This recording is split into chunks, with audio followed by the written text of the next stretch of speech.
Good morning, everybody. As it's a Monday morning and we're still waiting for a few more people to join, I'm going to give it a minute and then we will start the webinar and the opening address.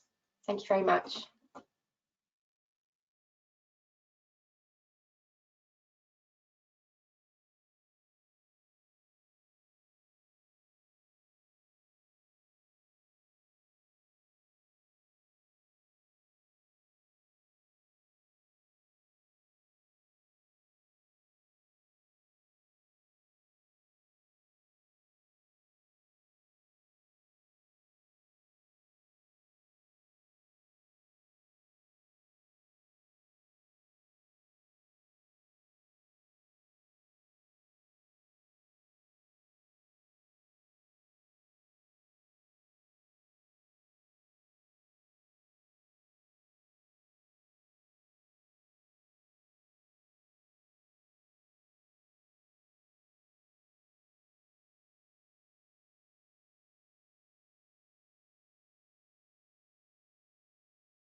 As I said, good morning, everybody, and thank you very much for joining us today for our webinar to launch the land-based T-levels and technical qualifications. To start the presentation, I'm going to hand over to David Phillips, who's the Managing Director of City and Guilds and ILM. So over to you, David. Great, thank you very much. Can I just check that you can hear me okay? Yes, I can hear you loud and clear.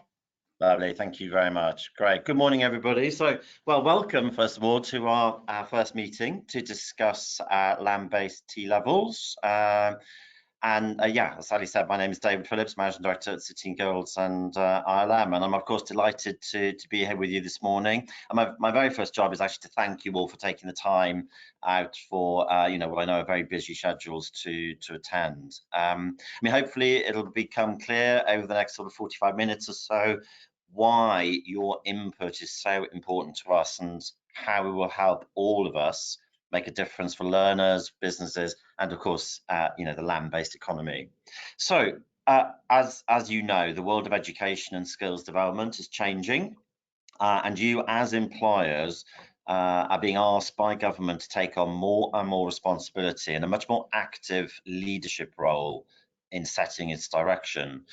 Some employers have been involved with apprenticeship standards or employer panels, but few get the opportunity, I guess, to influence how qualifications or curriculums are developed. So today, hopefully, with the T-levels, this is your opportunity to contribute to those conversations and have a real tangible impact on the skills development of young people who are progressing into the workforce of the future. And of course, those programs, as I've mentioned, are known as T-levels. So the first T-levels were made available to students from September last year, so September 2020, and they're primarily aimed at 16 to 18-year-old students, and very much designed as the government's gold standard route, if you like, for learners wanting to enter skilled occupations. T-levels are nationally recognised programmes and similar in size and rigour to 3 A-levels. They've been developed very much in collaboration with employers and businesses, and they're there to ensure that they meet the needs of the industry and also prepare students for the workforce. At the heart of the T-level are the technical qualifications. These are based upon standards that have been developed by groups of employers.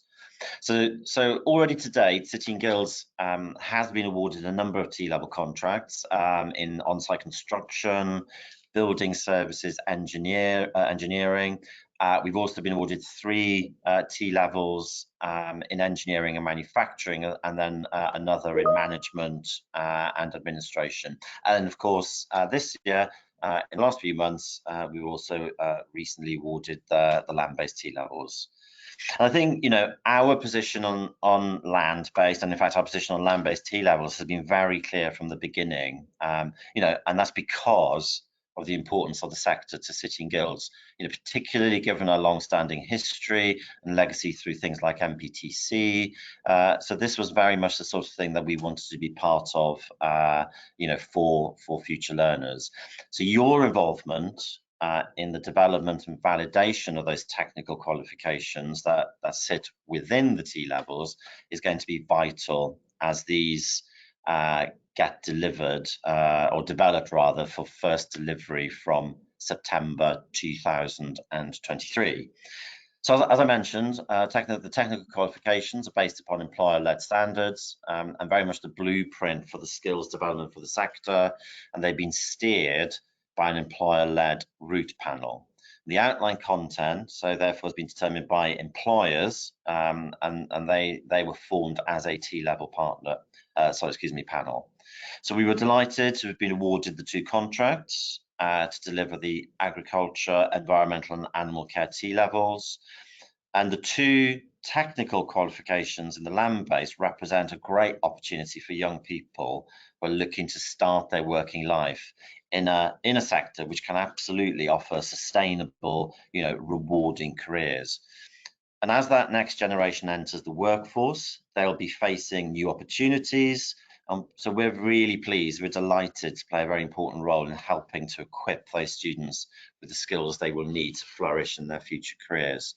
And we believe studying a T-level will give those learners confidence and readiness for work, and that in turn increases their employability, or indeed will go on to provide a sound basis to progress onto their first rung of their career ladder, or maybe onto the next stage of their education journey. And then for us, I guess, City and Guilds, we're building on the success of the technicals, those qualifications that so we created, and we're very confident that T-levels will drive up the skills that land-based employers demand for the workforce of the future. So again, at City and Guilds, we have a very productive and very influential employer industry board that comprises of small, medium and a few large businesses across all of the sub-industries that has helped us develop and deliver qualifications that meet the needs of the land-based industries. As we then enter a world where strong business relationships will become the expectation, we feel that for land-based, we need to enhance, or rather we have the opportunity, I guess, to enhance and build on our existing networks, whilst casting that net a bit wider to ensure that the employer voice is strong and representative. So for example, the T-levels will need our partnership to keep the products developed up to date, and also to make sure we're understanding the trends in the industry that could see new skills needing to be included in them. Areas that you, as the employers, will have first-hand knowledge of what will be required to meet the future demands of your business. So the level of engagement by you, or maybe one of your colleagues, is of course entirely up to you. Now, you may decide that this isn't for you, although obviously we hope not, or you may decide just to sign up to support City and Guilds advocacy for T-levels. But hopefully some of you will decide to go a bit deeper and support us with the development of the qualifications themselves, as well as their assessment. But whatever you decide to do, it will of course be a great help, and actually it's about how you can help us shape what is now a very important part of the future education sector. So why have we asked you here today? So we're going to give you a bit of an overview of the new agriculture, environmental and animal care T-levels. And then I guess there's a few things we'd like to invite you to think about. So first of all, we'd like you to, if you're not currently involved on that employer industry board for land-based, then, we'd be encouraging you to join, or certainly maybe to co-opt you onto our review panel, so not just for T-levels, but potentially for reviewing trends as well. Also, if that's not right for you, maybe to invite you to be a T-level employer ambassador, and also finally to invite you or a colleague maybe to be involved in the product development. So I'm not asking you to do all of those things, but those are some of the things we'd be really delighted for you to sort of reflect on and think about helping us with. So Sally's now going to go through the land-based T-levels, a little bit on the time frames, how you can be involved, and how together we will ensure that we're developing land-based skills, skilled people and professionals for the future. And finally, it's really, really important that we listen to what you have to say, as your feedback and input, I mean, is absolutely essential. So hopefully by working together to support the design and development of the new products and services, it really helps us do a better job of meeting that ever-changing workforce and staff development needs in the UK. So thank you very much again for joining us this morning, and I shall now hand over to Sally. Thank you. Thank you so much, David, for taking the time to join us today. As David said, I'm going to go through the land-based T-levels and how you can be involved.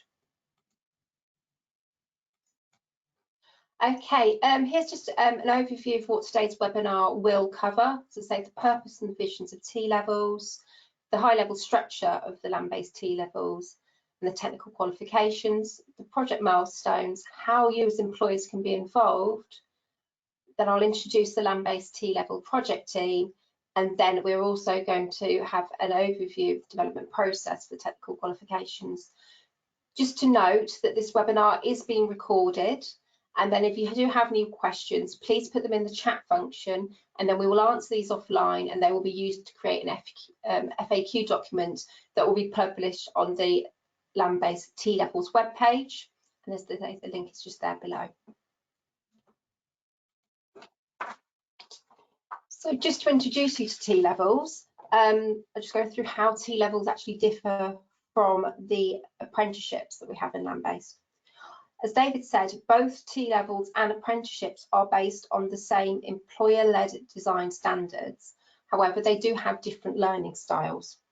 Apprenticeships are predominantly work-based and suitable for learners who know exactly which occupation they want to go into, and they train on the job. The T-levels are mainly classroom or college-based, and they have a substantial employer placement. T-levels have a broader course content, and students specialise later on in their programme, whereas apprenticeships are narrower and focus on a specific occupation from the outset. T-levels are going to be the new gold standard in technical education, and they are the intended first choice for 16 to 19-year-olds for technical courses. This slide gives an overview of the initial government vision for 16 to 18 education. 16 to 19 education, sorry. So to start off with, we have the academic route, which will be A-levels. These are subject-based and classroom or school or college delivered. Then we have the technicals, and these will be technical education will be the new T-levels, and they are delivered through a college or school. They are 80% classroom based, and then 20% is in an industry placement. And the industry placement is there to build on attitudes and behaviours and develop practical skills.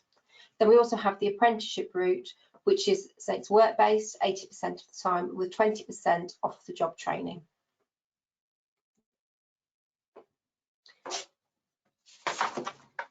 So the landscape for the 16 to 19 technical categories within that landscape, land-based education, are T-levels, apprenticeships. We also have occupational entry qualifications and specialist qualifications, but these are also appropriate for adults as well.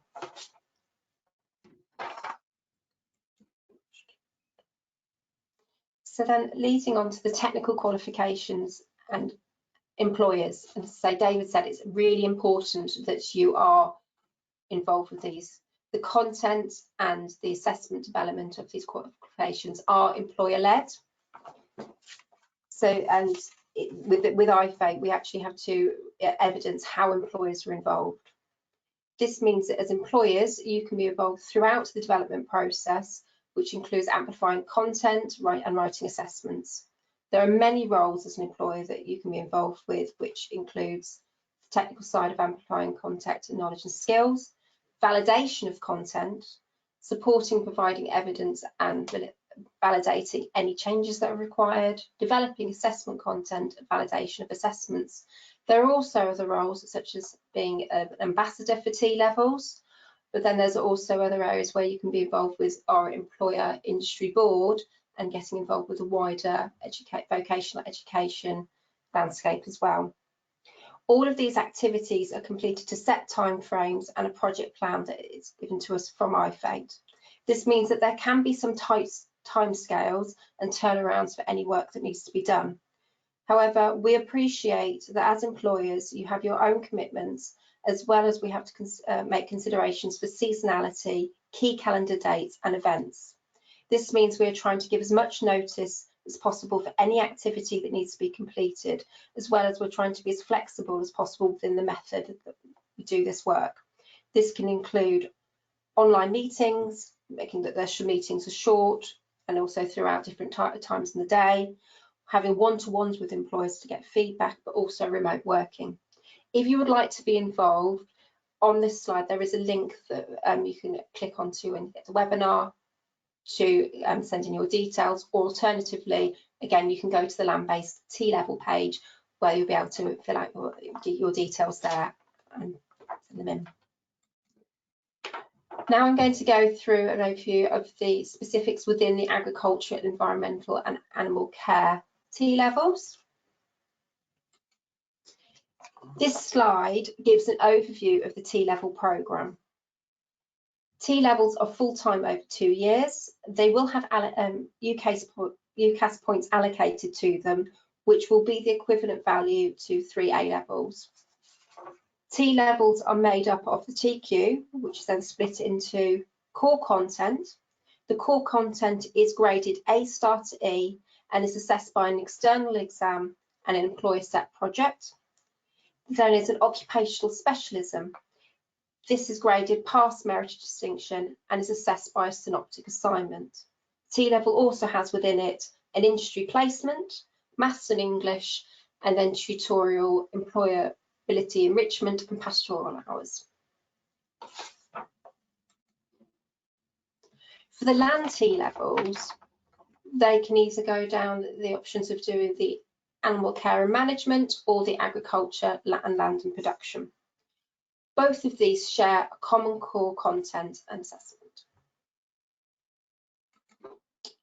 Within the agriculture, land management and production TQ, the learner will complete the core component and then they will choose one of the following occupational specialisms: crop production, forestry, livestock production, habitat management, horticulture, trees and woodland management, or land-based engineering. For animal care and management, they then students will complete the same core, but then they will choose either equine care and management or animal care and management. As previously mentioned, these projects and TQ developments will have milestones and set timescales. This slide shows the current project milestones and dates for work that we need to do. Milestones are set by the Institute and they provide sign-off and agreement from the Institute of Qual and DFE. Prior to each milestone, validation and input is required from employers, professional associations, technical experts and providers. The root panels will then provide feedback throughout the different stages on the work that's been completed.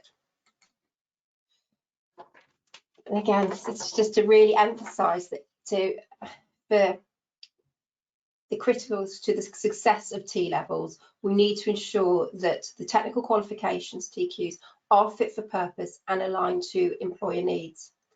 We need employers with specific knowledge to get involved and be part of the development and to help shape the T-levels so it meets the needs of the sector and supports the new landscape and vision within the echo of the system of the technical education. If you would like to get involved, again, there is the link to the form to complete so that you can be involved. Alternatively, again, please go and look on the City and Guilds website and the land-based T-level page. As mentioned earlier, T-levels have a requirement of an industry placement. This is an employer-focused placement to develop the practical and technical skills of an occupation. It has a minimum requirement of 315 hours or 45 days, but it can be longer. The Education Skills Funding Agency and National Apprenticeship Service are working with employers and providers on how to develop these industry placements. There's a link on this slide to provide further information on these.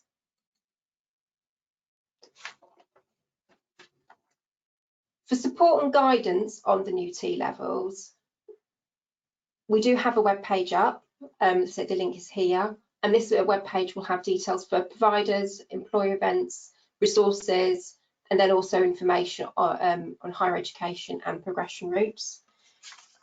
And like I say, if you haven't signed up for any already for any updates or to be involved in the TQ development, please follow the link and we can then send you out any relevant information.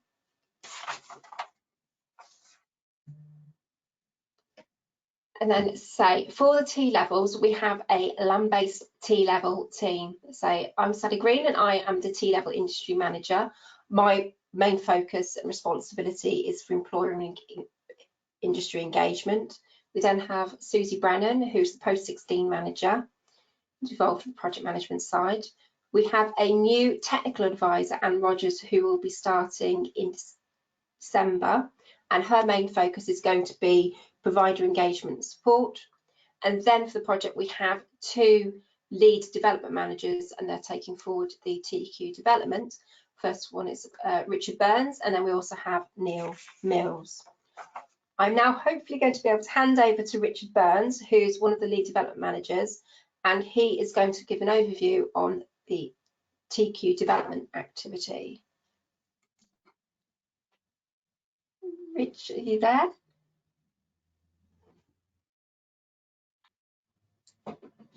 I don't think Richard's here, Sally.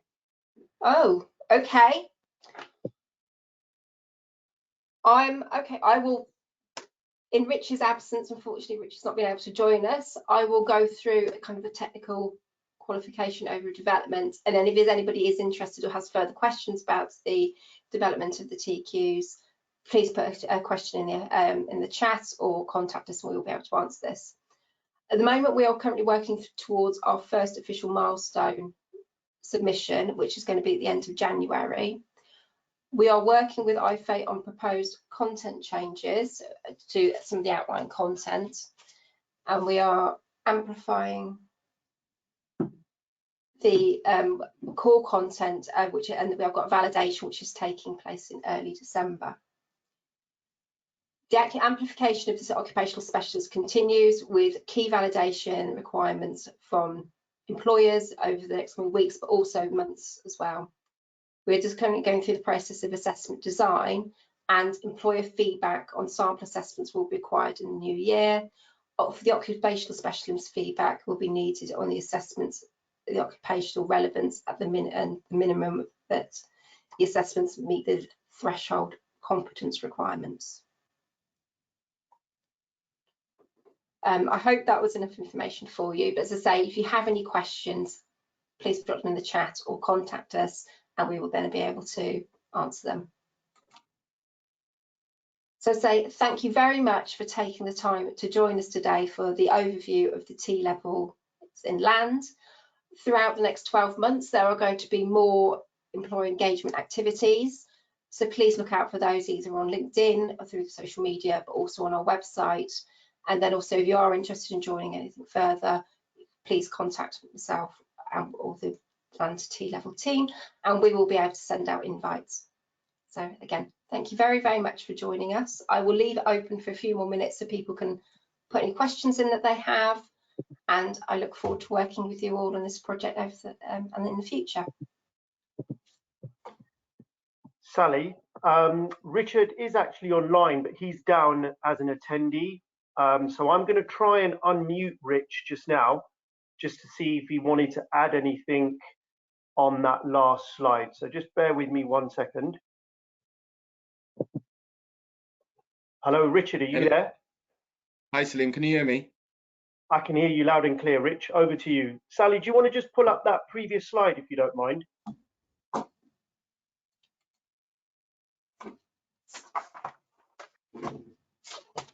Right, Rich is now here to join us and he's going to go through a bit more about the technical qualification development update. Thanks, Rich. Hi everyone, apologies for that with the mute button. So just to really just summarize a little bit more in detail in what Sally's just gone through. We've been in the development for probably the last 6 to 7 weeks. And the main focus of that has been working through the outline content that was set by the T-level panel, as David described at the beginning of the presentation. So we're at a stage at the moment where TQ specifications, as we say, so that's the actual content that needs to be delivered by providers, which assessments will be based on, is in a situation where it will probably really early in the new year, if not before Christmas, as maybe some people have already seen emails come out around organising validation events on that content, and this will evolve over coming months. It's a very fast-paced development, and we have milestone submissions, as Sally said, probably every other month as we go into 2022. And then the other thing, and without reading through the slide, which Sally covered, which is going to be really critical to the development team, is that assessment design aspect that we've already started working on. And really employers' input, especially around occupational relevance, and ensuring that those assessments at minimum attest to what is called a threshold competence. That point where that young person is able to enter the industry and has the knowledge and skills with the correct training and support to go on and become occupationally competent, and ensuring that threshold competence is set at the right standard in terms of performance. So that's some of the key things that we have already started discussing, and your input will be really key on that. But Sally, I just wanted to pick up that bit around threshold competence, but that's all I've got to add in addition to yourself. Thanks. Thank you so much, Rich, for joining us and be able to go through that. That is appreciated. As I said, please sign up to be involved to get any more updates about land-based T-levels, and if you have any questions, please send them in. And we will be doing more events over the next 12 months for employer engagement. If you would like to be involved in any of the activities, please contact us, or if you would like to be an advocate for land-based T-levels, please get in contact with me and I can go through what that role involves. So thank you very, very much for joining us, and so I look forward to working with you all.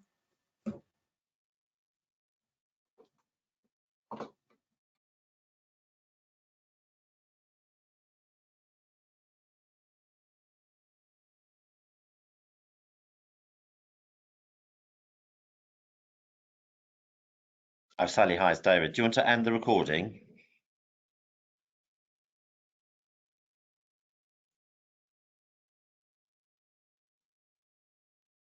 Yeah, I'm just trying to do that, David. That's okay.